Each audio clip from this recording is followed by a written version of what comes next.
I expect you to die. Sustain. Nutrition is sucking. Joe, the subject of our next video is... Don't sweat the small stuff. Don't sweat the small stuff and don't... Walk in front of the camera. Yeah, it does.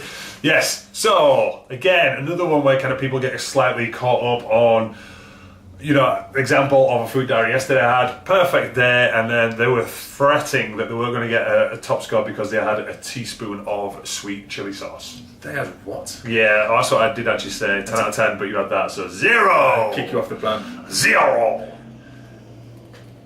So this, I wasn't sure. If I cut in, I get told off. So this is a bit daft. You know, people just are sweating the small details and they're getting really caught up in kind of like the minutiae, the last kind of 2-3%.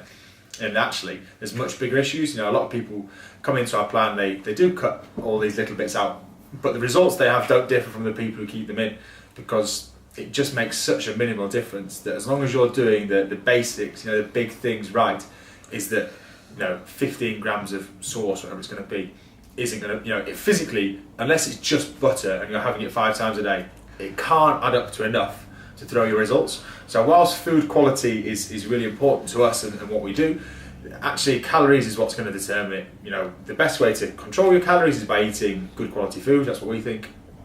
But ultimately, if you do have a few extra calories, it's not going to matter. It's not going to affect your results. And that's, just think about it logically. If I made a delicious turkey mince, like kind of like a bolognese or something like that, do you think putting 3 drops of Liam Perrin's mustard sauce in is going to make that a bad meal? Yes. No, sorry. You know, it's the same kind of thing. So I said in one of the blogs, if I made like, you know, turkey bacon and sweet potato wedges and a good side salad, if I put a tablespoon of tomato sauce on that, that is not that meal ruined. That is not an unhealthy meal now. It's just exactly the same way as if I got a burger from McDonald's and put a slice of tomato on it, doesn't make it a good meal.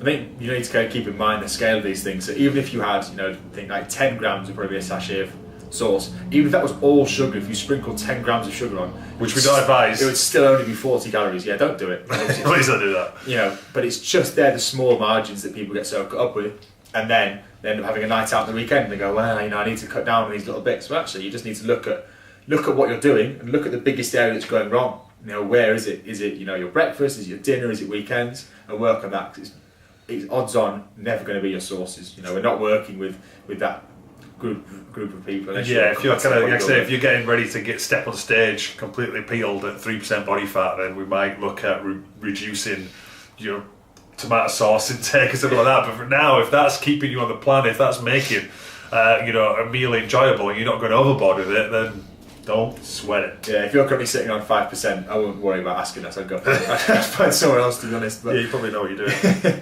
Yeah, good. Don't sweat the petty things and don't pet the sweaty things. No, No, it's a bit weird, that. so my grandma told me. Interesting.